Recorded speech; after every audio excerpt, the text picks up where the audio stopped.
Tara, samahan niyo akong mag-unbox nitong TNW A37 wireless microphone. 5 colors nga ang meron nito, black, green, pink, blue, at saka cream. Bali, itong nasa akin is color cream. Charging case na merong digital display. Grabe, sobrang worth it nito at napakadami pang freebies. Meron siyang dual receiver na pwede sa iOS at Type-C. At dual microphone. Meron din siyang kasamang lanyard at charging cable. Accessories para sa dalawang microphone. Dalawang magnetic clips. Meron din siyang kasamang maliit na bag para pag aalis ka, pwede mong ilagay dyan kasama ng mga accessories niya. At syempre yung kanyang manual. Madali lang naman siya gamitin. Meron siyang power button dyan sa may gilid. Tapos insert mo lang yung receiver sa phone mo.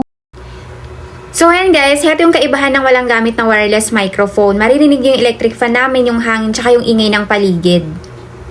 Eto naman, pag may gamit na wireless microphone, ayan. Yung boses ko lang yung naririnig nyo, tapos diba ang linaw. Ayan guys, pag gusto nyong nakadikit lang sa damit nyo, kaipit lang siya yan. May magnet siyang kasama. Lagay nyo lang siyang ganyan. Ayan. Diba? Pag nagla-live selling kayo, ganyan.